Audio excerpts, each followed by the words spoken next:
Hello and welcome to Secrets Mystery Manor. I'm your host, Psychic Zelda Kelly.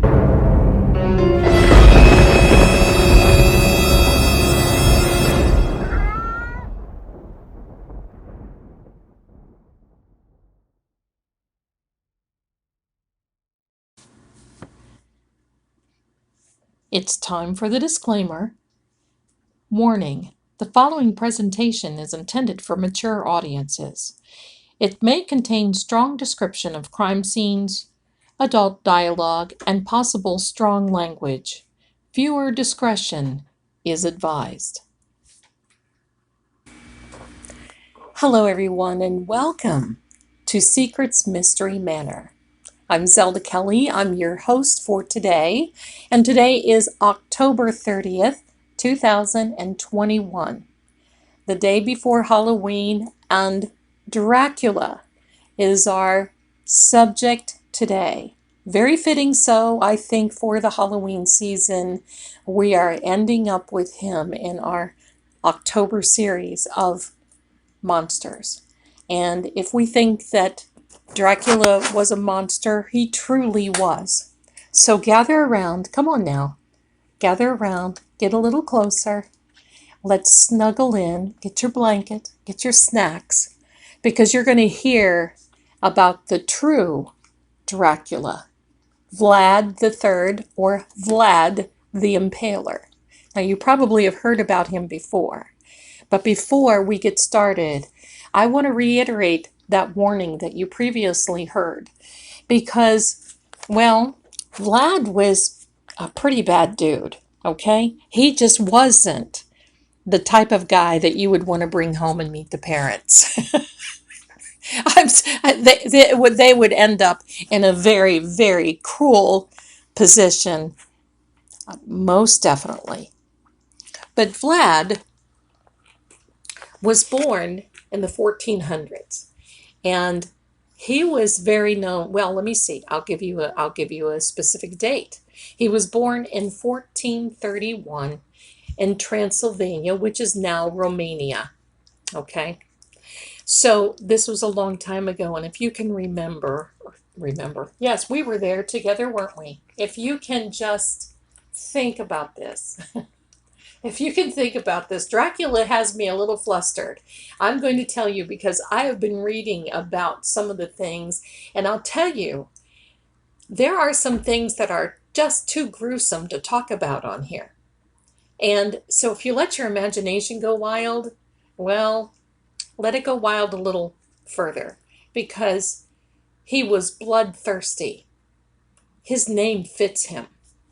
But before we start talking about the Bram Stoker's Dracula, we're going to talk about the real guy, the real Vlad the Impaler. We're going to talk about Dracula, which was actually his name. So his nicknames were Vlad III, Dracula, Vlad III, Vlad Tempest, Vlad the Impaler, Vlad III, Dracula. Did I say that? I think I did. Okay, so those were his nicknames.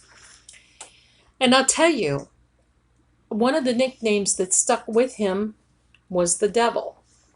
And believe me, I think when everyone saw him coming, that was certainly very fitting for him.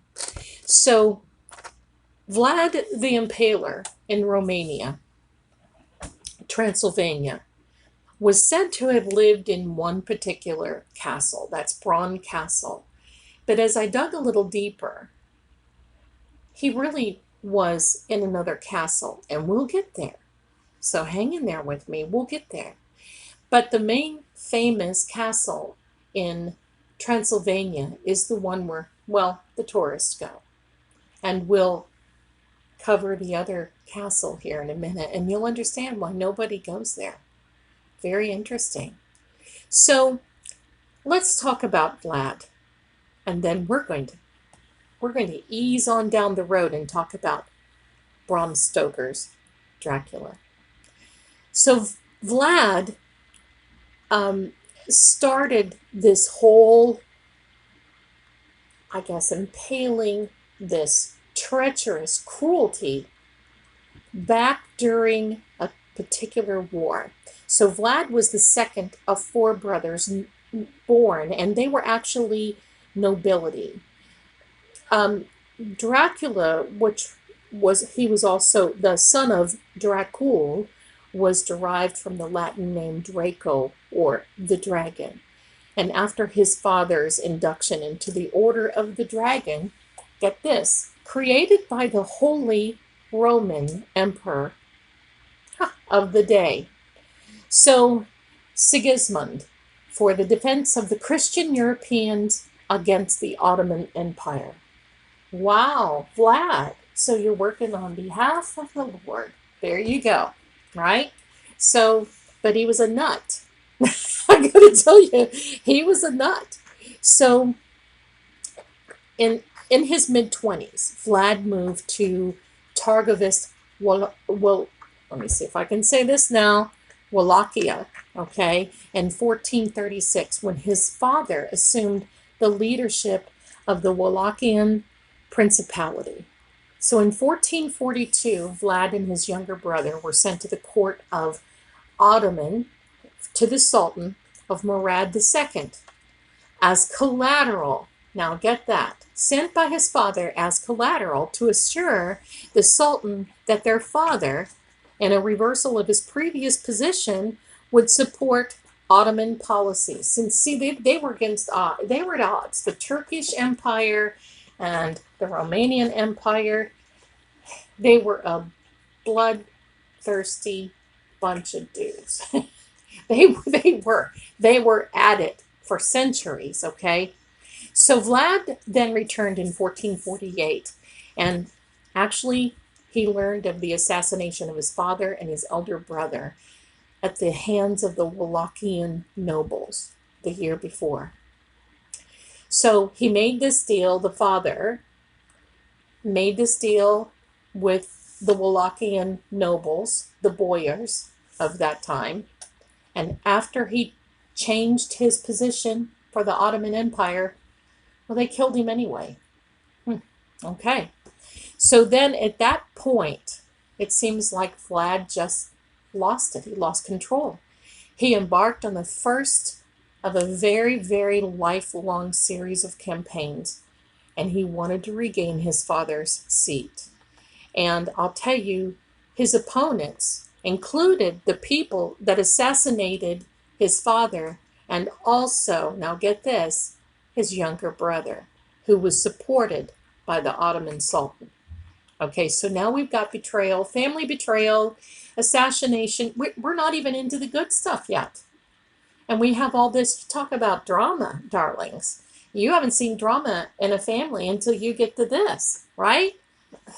This is, it gets better, or, well, worse, I guess. So he was victorious in 1448, but after only 2 months, he was overthrown again. So after an 8-year struggle, Vlad acclaimed the throne. It was during this period of, time, he committed the most, I'm going to say, hideous, atrocities, which he is known best for. We're going to mention them. So here's the warning. If you've got young persons or sensitive ears, you may want to click off of this and join us in a few minutes here and a little later, because this just isn't, this can be really tough, okay? But we're going to go through it because I think this is really important to know that this Dracula character that is in the movies, and even though he's bloodthirsty, isn't such the romantic guy anyway, right? Most people don't know that Dracula in the movies is related to the real Vlad Tempest. Something else. Okay, so Vlad did what he was known best for. He impaled his enemies on stakes in the ground and left them to die. And that's how he earned his name, the Romanian name, which was Vlad Tempest. He he earned the name, and he earned it very, very well, Vlad the Impaler. He inflicted this type of torture on foreign and domestic enemies alike. And notably, as he retreated from a battle in 1462, it is told that he left thousands of victims impaled as a deterrent to the pursuing Ottoman forces. So the Ottoman Empire was still after Vlad. Bad Vlad. There we go. He's got another name now. You can add to the list. And that year he escaped the Turkish capture, only to be intercepted by Hungarian forces and imprisoned by Matthias I of Hungary, whose assistance he had earlier asked for. But Vlad then regained his seat in 1496, and he was killed in battle the same year. To this day, Vlad, is considered a folk hero in the region of the efforts against the Ottoman encroachment. Imagine that. This guy, a hero. Imagine this. Okay, so I want to go back here a little bit, all right? I know that this is all squeamish, but I want to give you some more little details to give you an idea of the destruction that this man has caused, all right? So modern scholars, I can't even talk today. Vlad, you've got me going here, buddy. It's estimated that Vlad was responsible for more than 80,000 deaths. 80,000. Now, that may not sound like too many. I think it is. But let's break down the math. So in the 1400s, 50 million people lived in Europe. But get this. Today, as of today's date, there are over 750 million. That's 14 times more than what there was during the 1400s when Vlad was at his reign of terror. So if you multiply 80,000 by 80,000 deaths by 14, you get approximately 1.1 million deaths. Now, this gives you a little bit more of an idea, indication of his realistic trail of slaughter. And that's what he did. It was unbelievable. And so as we go through this, okay, he definitely had some mental problems. And he was so sadistic that sometimes he would hoist his victims on top of a stake and let them slowly die by letting gravity drag them down the pole. And then they would be left to rot as a warning to other people. I told you so. And believe it or not, when Vlad became the emperor of that area of Romania, it was a very lawless area at that time. It wasn't at that time. Everybody was straightened up and flying right. They did not want to be, impaled on a sharp object or any other object. So now I want to go through this. Here we go. Now, here's the warning again. So it wasn't enough for Vlad. No. Oh, no. He didn't get enough by impaling his victims. He enjoyed burning his victims alive, gouging out their eyes, chopping off their limbs. And it said that he actually was peculiarly, I can't even talk now, see? He was very cruel and brutal to females. And from there, I'm going to cut it off because it goes into a little bit further detail. And it's just not appropriate. But I think you understand, okay? these are historical facts that are not rumors, or they're not legends, but they are facts. And then it comes down to where this whole thing started. Vlad used to drink the blood of his victims and feast next to the remains of the impaled corpses. He would even cook and eat the flesh of those he killed. And I can tell you, now you understand the inspiration behind Bram Stoker when he read all of this. And this was the inspiration of his book. So, anyway, Vlad was a figure of the medieval times that he was in. So, it was a very, very violent life to begin with. So, back then, the common punishment for criminal activity, or whatever the case may be, was hanging. And at that point, it was just probably as gory because of what they did to the people. So he succeeded where others failed, and he created order and justice in what I've just said, in a previously lawless land. So now, this is again the inspiration of this monster. But now you know the real monster. But let's head over to this castle, because I want to talk about this castle for a minute. This castle that I want to talk about is not that romantic, gothic, scary castle that you see in the movies, or that looks like the beginning of Scooby-Doo. Oh, no, no. This is a castle that was from Vlad. And even though we think that Vlad's castle was in Transylvania, actually Puneri Fortress, or Puneri Castle of Arges, is believed to be the original castle of Vlad. Okay? So a little history. Puneri Castle was built in the 13th century under the rule of Negru Voda. Now, over the years, as history progresses, modern times comes about, the castle fell into ruins until Vlad found it in the 15th century.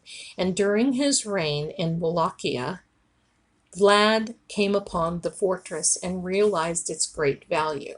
Now, I'm going to show a picture, and you're going to see. This castle was built on one of the steepest mountaintops there were. So if you were to climb the steps to go to visit Puneri Castle today, you would have to climb 1,480 steps to reach it. I think that's about 4 times what you would climb to go to the top of the Statue of Liberty, if you want to make a comparison there. He envisioned a complete fortress, reconstructed, and then he made this his primary residence. So here's the real story. Evidently, he was married. We don't know her name, okay? But supposedly, allegedly, on Easter Day in 1456, Vlad and his men surrounded the locals of Targovist. So he believed they were responsible for the death of his one brother, and they were conspiring against him. So they were captured, and those who were old he impaled and posted them all around the city. Yikes, here goes Vlad again. The rest dressed for Easter, and they were taken somewhere else, and they were put on his work for reconstruction for the castle. Men, women, children, everyone had to work, and they all worked to restore the castle. And it said that they worked so hard until their clothes were just torn to pieces and fell off. So it says that the lucky ones actually died from exhaustion. And they said that those who survived, well, they were present at the completion of the reconstruction of the castle, and then they were left and impaled on stakes outside of the castle itself. Wow, nice sky, right? And with this, we're going to break right now, give you a break, and we're going to listen to this very important message, and we'll be right back. Stay tuned. Well, hello, friends. Are you tired of looking in the mirror and just feeling like you've disappeared? Well, would you like a reading that you can really sink your teeth into? Look no further. Come to www.psychicsecrets. That's www.psychicsecrets.com. There you can find many advisors, including myself at Extension 11. You can read our blog. You can go over to the podcast and listen to previous podcasts. You can interact with different members there on the site. And really, a fun thing that you can do is go to the webcast page or the podcast page, and you can scroll down and click on that ad that says Request a Haunt. And you can tell us what you want to hear about, or you can comment on previous podcasts, or whatever the case may be. But the most important thing is you can connect with a reader on that site. You can even arrange a video call or a chat if it's more important to you. We have a very special deal for first-time callers, and that is $1 per minute up to 30 minutes. Now, listen, that's scary. That is scary good. We can get a lot accomplished in 30 minutes. So fly on over to www.psychicsecrets.com. Book with an advisor, and I'll see you very soon. Bye for now. Hello, everyone. We're back. I missed you. Thanks for coming back. Okay, so we're getting ready to finish this very gruesome, cruel, brutal, gory story of Dracula. You can see this picture of him. He's, I'm going to tell you, I think he looks nutty. Sorry, he just does. He had to have some type of mental... Okay, here we go. Back. We're going to focus now. Okay, here we are. Okay, so Vlad, soon after he reconstructed the castle, managed to capture and impale the Sultan's 2 envoys. Now remember, the Sultan of Ottoman, okay, he and the Sultan were butting heads constantly. So in February in 1462, Vlad attacked the Ottoman territory, and he killed thousands of Bulgarians and Turks, and with his brother Radu leading the army, he went back to Transylvania practicing a scorched earth policy. Now, what is a scorched earth policy? It's when you burn everything in sight. You burn everything behind you and in front of you, and it lets your opponent or your enemy know that we're not playing games. We don't take prisoners. It's do or die. That's the policy of those days. So by the time that the Ottoman forces reached Vlad at Targovist, they came upon what was called in history the forest of the dead, or the dying bodies. And at that particular moment in time, Vlad impaled over 20,000 of the Ottoman people. Oh, that'd be enough to wake you up a bit, wouldn't it? So Radu, that is Vlad's brother, built up their army again. And of course, attracting allies from the nearby Saxon cities that were not fans of Vlad.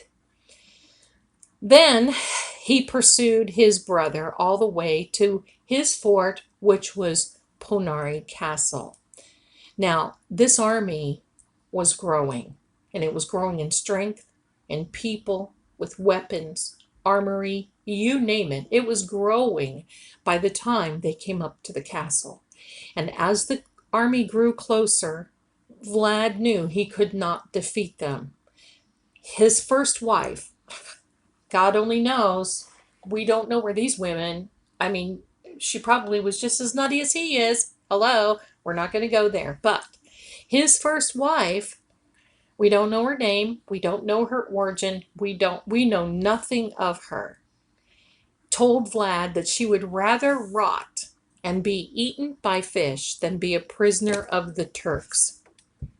And as Radu, remember, Radu was favorite of the Sultan and who kind of turned against Vlad, as they came nearer to the castle, Vlad's wife flung herself from the towers of the castle, and she died smashed on the rocks below. And to this day, the river of Argus is said to be called or nicknamed the Lady's River because it's said that the river turned red with her blood. Whew. Talk about dramatic, right? I mean, this is just some story. But I'm glad you tuned in, so stay with me, okay? So Vlad was able to escape through a secret passageway in the mountains. Oh, wouldn't you love to see that? I would love to see that. So now I got to tell you, Ponari Castle is really believed to be haunted. Really? Huh? I would think so. I think that would be a no-brainer. But they say that you can hear the screams of the nobles as they have been impaled and set on display during the reconstruction of this castle that Vlad was working on before he was able to, well, technically move in. They also claim that you can hear a woman screaming from the towers, most likely his first wife. I don't know why I said first wife. We don't know where the second or if there was even a third, but he had wives, okay? But unfortunately, there's no real evidence of any ghost activity. And I have to mention to our fellow paranormal group, the Ghost Hunters International, investigated Ponari Castle. And you can see that in season 1, episode 14. And literally, there was nothing that showed up. Literally nothing. So, here's something very interesting. I would like to go there. Who would like to go there? Let's go, right? Huh? No, I don't know. At one time, it was $82.50 to enter the castle per person and no discounts. Well, okay, I would pay that because I would like to see this. I would need help getting up the 1,480 steps most likely and have to pack a lunch and have probably an oxygen tank. Other than that, you cannot visit Ponari Castle today because it's not anything paranormal or ghostly or anything. But they said, now get this, it is such an active brown bear area that the danger is visibly high. Said you can't go there within this castle without bears being there. And many people have been attacked by bears in the past, so they closed it to different groups coming in. Imagine that. That would be almost fantastic, wouldn't it? I wish I had access to one of those satellites that you could kind of zoom in, a real-time satellite you could zoom in on Ponari Castle and see if there were any bears. If any of you can do that, I would love to see that footage. I think that would just be so fantastic. So back to Parnari Castle. The visitation is managed by the Argus County Museum. Okay, and actually, they are expecting tourists to return in 2022. And they're just saying, remember when you get there, there's 1,480 steps to climb to reach the top. But fortunately, they are planning on building tram cars to bring tourists up there. I myself would have to most likely take a tram car, even though I don't like those things. I would do that. So, so that is really, really something. And now you have the story of Vlad Tempest, Vlad III, Vlad Dracula, Vlad, I can't even say his name, Vlad, the son of Dracul, the dragon. Okay? Must have been, I don't know. There were some nutty family members there, basically. Yes, definitely. Okay. So about 450 years later, a writer by the name of Bram Stoker, who had stumbled across this story, and over the years people have shared this story with many, but he stumbled across this story. Now, Bram was short for Abraham, and they called him Bram, was actually a writer of other ghost stories and so forth, but this story, the moment that it hit the shelves, the book was published, it became an instant success. And if you've read it, it is tense. It is intense. I suggest if you do and you are a reader, they have free copies of the original Bram Stoker Dracula on Kindle. We're not sponsored by them, but I'm just saying, if you would like to read and you're a reader, it's very interesting. So,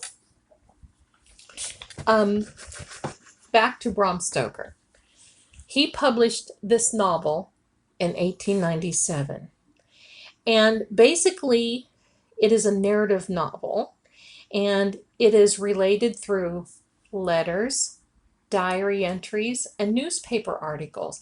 It is really an interesting read. I mean, it is like a third person is telling the story, although the person involved is telling the story. And like I said, it's pretty intense, and I think that you would love it. But the beginning of it opens with a lawyer by the name of Jonathan Harker, and he takes a business trip to stay at a castle of Transylvania noble Count Dracula. And obviously, you go from there. You can take it from there to know exactly what the rest of the book is about. In fact, I know that Dracula, the movie, is playing right now, and we're going to get to that right now, and that is Bela Lugosi. Now, Bela Lugosi was an actor in the mid to late 1920s, but in 1931, he made his premiere debut as Count Dracula. Now, he was Romanian, Bulgarian. He was of that general area, and wow, he had this part down to a science. He was known for being Dracula, and that was it. Anytime you say the word Bela Lugosi, what's the first thing you think of? You don't think of his other movies. In fact, I've seen him in some of his other movies, and well, they just don't give him any justice. But wow, this Bela Lugosi looks the part, acts the part, and it even said that he took on in his personal life this persona, this mystery of Dracula. And very interestingly enough, there is a mirror that is hanging in Zach Bagans' haunted museum in Las Vegas, Nevada, that is said to be Bela Lugosi's. And they give you the opportunity to look in the mirror. Now, I wouldn't do it because for me, I understand that mirrors open portals. I don't have mirrors hanging around in my house as just decor. And the only mirrors I have, of course, is a makeup mirror, but I have a mirror in my bathrooms. That's it. I don't have the mirrors. And just for an FYI, do not hang a mirror across from each other because you create a vortex. And if you walk through that vortex, you're going to start becoming affected. So don't do that. Disclaimer here, don't do that. Don't do that. Don't play with the mirrors. Don't play with mirrors. Back to Lugosi's mirrors, or this mirror. It is said to have captured the murder of a man that had been staying in his house. Wow. So this whole Dracula thing has nothing but muck, mire, murder, and mayhem wrapped around the whole thing. So in 1931, the movie Dracula came out. And it was really, really scary. Now, I want to tell you about another really, really scary movie. Now, this one isn't really, it's well known, but it was a silent movie. And it's called Nosferatu. And this guy who played this, wow, his makeup was scary. He looked scary. He looked the part. And it was said that this movie could not be shown to a lot of people because it was just too scary. This came out. It was a silent German film. This came out in 1922, and it was directed by F.W. Murnau, and it starred Max Schreck as Count, not Dracula, but Count Orlok, and he was also a vampire. Pardon me. So that started the wheels running in 1922 because, yes, it was a famous movie and more famous now than back then, but this got the wheels rolling in the heads of those who came up with the Dracula, the year 1931, where Dracula movie came about. So as we have gone through the years, as we have gone through many times, many decades, and actually hundreds of years now since Vlad the Impaler up until now, we've seen many Dracula movies. Dracula meets Frankenstein. Dracula meets the werewolf. Dracula meets Bella, blah, blah, blah. You name it. I was going to say Bela Lugosi. That is Dracula. I'm thinking Abbott and Costello. Okay. So this is a real interesting time that when we see these real characters in our history being made into, well, I'm going to say a monster. And even though he was a very cruel and brutal monster, this Vlad Tempest, Vlad the Impaler, was the original Dracula of our time. I don't know if we could even handle a movie if it were made of Vlad the Impaler. Maybe. I don't know. I don't know if I could sit through it. But I'd like to know what you have to say in the comments about this sort of thing. And now when you hear Dracula, you'll know the whole story. And that's what we're here for at Secrets Mystery Manor. Now, I want to thank you again for coming by and listening to today's podcast on this Halloween Eve. And I want to thank you for coming back and listening to the previous podcasts. And know now going further, we're going to have some really intriguing more information about new monsters, new ghosts, new paranormal, you name it. And don't forget, if you want to stop by and see us at www.psychicsecrets.com, not only can you go into the podcast area and see our previous podcasts, and you'll see this one as well, but you can scroll down the page and make a haunted request or make a haunt request. We'll pay attention. We pay attention to what you say. We'd love your feedback. So thank you so much for this time that we've spent together. I just love when you come by and see me. So be careful out there. Be safe this weekend. You be well. You be blessed. Yes, you be blessed. And you be brave. Thank you again, my dears. This is Zelda Kelly saying goodbye for now. Until next time, thanks so much for listening. I just love this. Don't you?